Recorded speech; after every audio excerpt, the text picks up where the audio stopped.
Bismillahirrahmanirrahim. Assalamualaikum warahmatullahi wabarakatuh. Alhamdulillahirrahmanirrahim. Asyhadu an la ilaha illallah wa asyhadu anna Muhammadan abduhu wa rasuluh.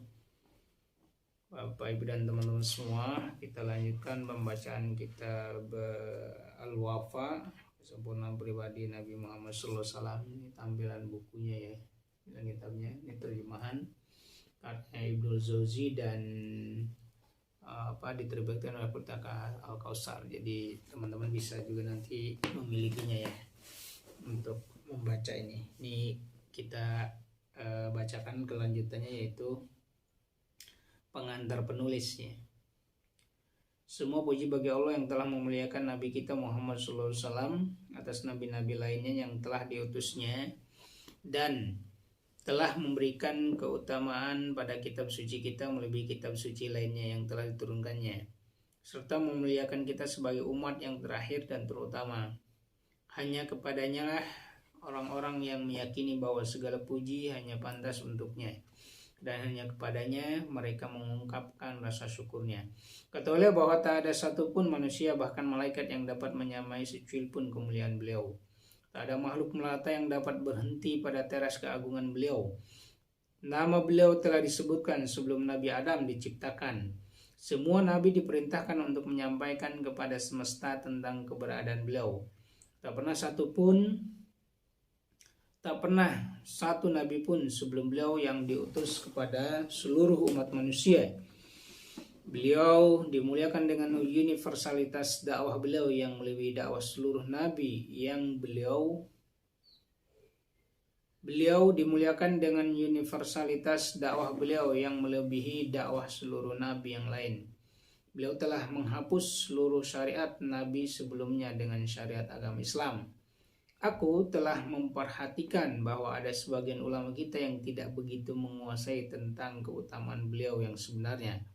Maka aku pun berniat untuk menyusun sebuah buku yang di dalamnya dapat kupaparkan tentang kedudukan beliau, kuuraikan tentang kondisi beliau dari awal sampai akhir.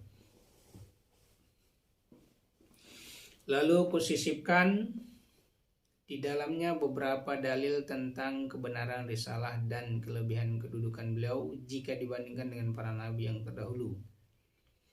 Di samping itu kutuliskan pula keutamaan bersolawat kepada beliau, diperlihatkannya amal perbuatan umat beliau, cara beliau dibangkitkan, syafaat beliau, serta dekatnya kedudukan beliau di sisi Allah Subhanahu wa taala pada hari kiamat nanti. Aku berusaha untuk tidak mencampurkan antara hadis yang sahih dengan hadis yang palsu seperti yang telah dilakukan oleh mereka yang bermaksud untuk memperpanjang ceritanya, seperti dengan memuat hadis Himmah bin Al-Haim, hadis Juraib bin Barsamali,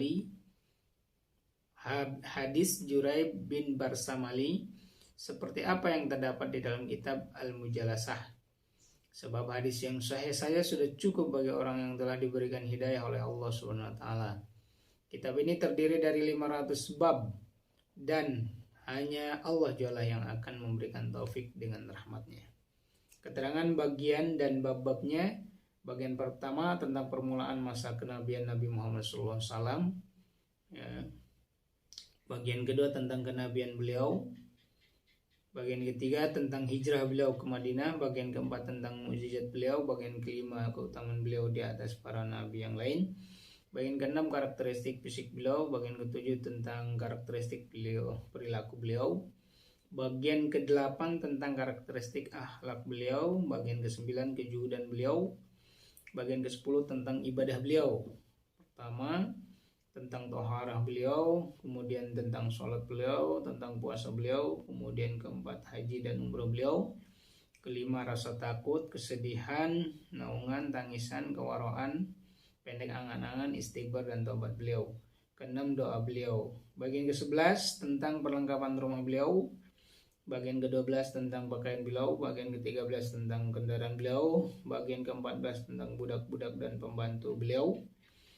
Bagian ke-15 tentang perhiasan beliau. Bagian ke-16 tentang makanan dan cara makan beliau. Bagian ke-17 tentang minuman dan cara minum beliau. Bagian ke-18 tentang cara tidur beliau.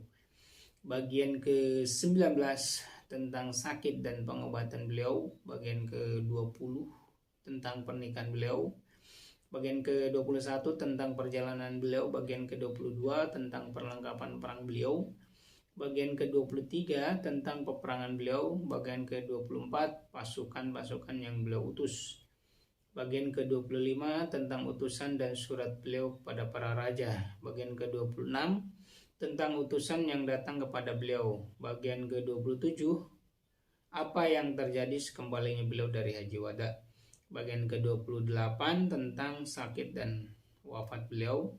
Bagian ke-29 tentang beliau dibangkitkan dan dikumpulkan serta apa yang terjadi pada beliau.